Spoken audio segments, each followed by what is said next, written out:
Welcome back, everyone. As most of you know, the iPhone 13 just officially came out, so let's go and take a look at it against my Galaxy S10, which looks very weird in the camera, and see which specific one you should go and pick up. Now, for sure, I would recommend picking up an iPhone 13 between these two, but it's crazy how a 2019 flagship phone from 2019, the Galaxy S10, is still so relevant and is still such a good phone in my opinion.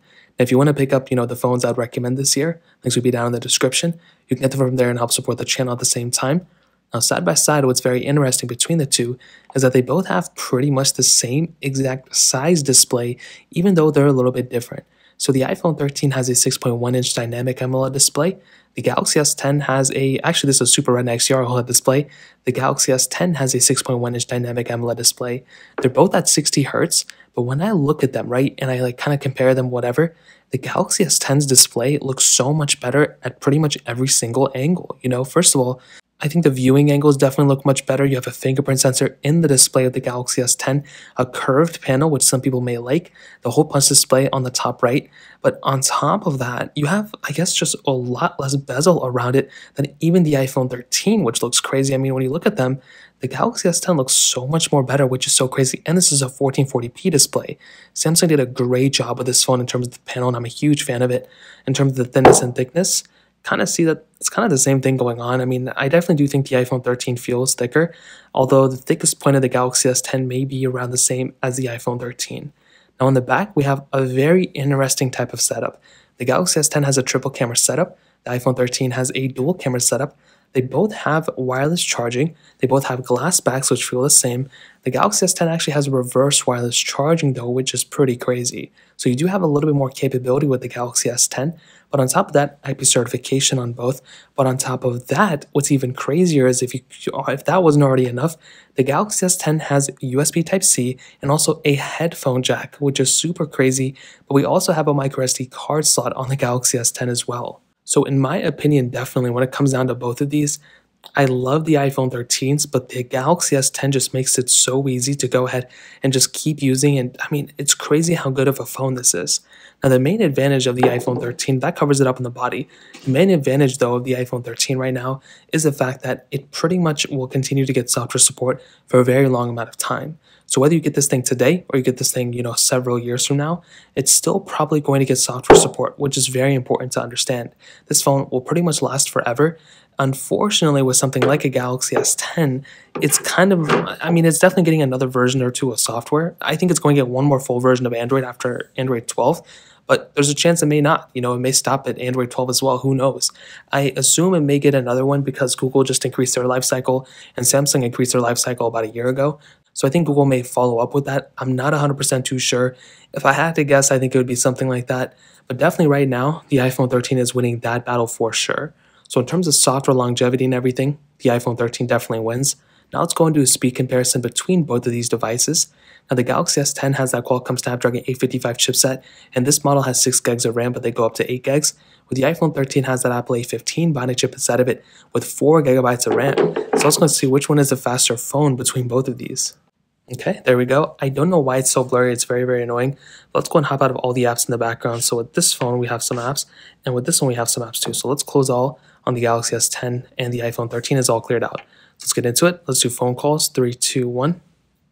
And I think the Galaxy S10 actually was a little bit faster there, but they both were very, very close to one another. Hopping out of this one, let's go and get into something like their cameras. 3, 2, 1. And kind of tough to say. Let's go and take a photo, see if one of them go in night mode, and they both pretty much do the same thing. So let's go and hop out of this one. Let's go and get into their Play Stores. 3, 2, 1. And we are offline here, which is very weird because I was connected to the Wi-Fi earlier. So we'll just kind of let this one go. But in terms of the animations, it's kind of interesting because, as we've seen before on the Galaxy S10, it's a pretty smooth performing phone, which is very, very intense. I love the Galaxy S10 because of that. And let's go and hop onto some of these third-party applications that we have on both these devices. Let's go and get into Facebook. 3, 2, 1. And iPhone 13 definitely faster here. Hopping out of this app, let's go and get into Fruit Ninja. 3, 2, 1. And I didn't even think I clicked it on the Galaxy S10, but that wasn't true. And the iPhone 13 did get into it faster. The Galaxy S10 may end up getting in a network connectivity issue. So we'll just go and hop out of this one for the time being. Let's go and get into the next one. So let's get into Snake versus Blocks. 3, 2, 1. And it seemed like I clicked it on the Galaxy S10, but I mean, I had to click it twice pretty much to go and get into it. So very, very weird. Both of them, I think they would have been around the same, but we'll definitely give that to I will just say that one was inconclusive. Let's go into Quizlet. 3, 2, 1. iPhone 13 again is a faster one. Hopping out of this one, let's go and get into Dropbox. 3, 2, 1. And again, iPhone 13 is the winner here. Hopping out of this one, let's go and get into Bofa. 3, 2, 1. And the Galaxy S10 got into that network connectivity issue yet again. Let's go and get into Temple Run 2, which I do not have here. We can try Thank You. 3, 2, 1. And the Galaxy S10 actually got into that one faster. The iPhone 13 was a little bit slower there, so that's pretty intense in my opinion. I don't know why that happened. Snapchat. 3, 2, 1.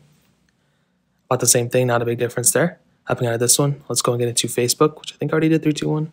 Okay, so I was already in there on both. Hopping out of this one, we can try the original Temple Run, see if that works. 3, 2, 1.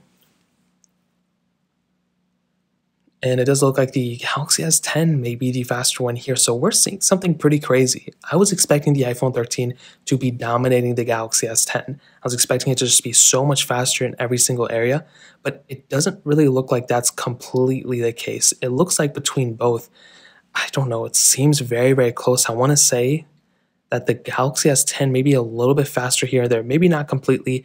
There may have been some other things going on, but I don't know. It looks to me like the Galaxy S10 may be a little bit faster here and there. I'm not 100% too sure. We'll find out in a full speed comparison, but that pretty much covers it up here. The sunlight is killing me. Let's go and hit on the cameras now. Now, like I mentioned, dual camera setup on the iPhone 13, so a wide-angle lens and an ultra-wide sensor.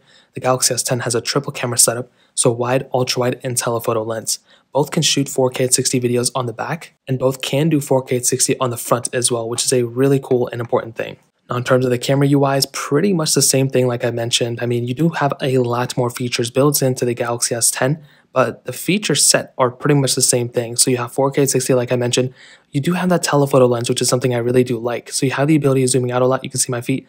But you also have the ability of zooming in a lot the other way, which I think is weird. But I think it's awesome. That ultra-wide sensor on the iPhone 13 is great too. I've already done a full camera comparison between these, but I haven't posted it yet. So definitely after this comparison that will come up. I did find that overall the iPhone 13's photos are better, the videos are better on the 13 as well, but the Galaxy S10 for the capability behind this camera as well as that additional telephoto lens, I like this camera a lot and I am for sure a humongous fan of the Galaxy S10 as well. So in terms of that covers it up in the camera standpoint. And to be completely honest, when it comes down to both of these, like I said, I'm a fan of both these phones. I think they're great. They have a lot of capability. I do think that surprisingly the Galaxy S10 in so many different ways surprised me today. I mean, it seemed a little bit faster than my iPhone 13, or at least it was keeping up. The camera quality is better. Build quality is very, very good. The display is better on here. The micro SD card slot as well as the headphone jack is beautiful on this phone. The only advantage that the iPhone 13 has right out the gate that I can think of is that it's lasting longer. It's iOS, I like that more, the Apple ecosystem, and maybe better performance long term. But other than that, the Galaxy S10 is still a crazy good phone, and it's like for so much cheaper than the iPhone 13. The 13 on the other hand, I mean, this is a beautiful phone too. It's going to last forever. Everyone already knows this phone. I think this is probably the phone I would recommend more people to buy because of the limited software on the Galaxy S10. But this is still a great phone, and I would still recommend everyone to pick it up for sure. So in terms of that pretty much covers it up here. If you guys have any other questions or anything like that, let me know in the comment section as well. Hit the like button, help me so much, but definitely hit that subscribe button. More importantly than everything else, I love every single one of you guys. Hopefully I'll catch you guys in the next video. Peace out till then.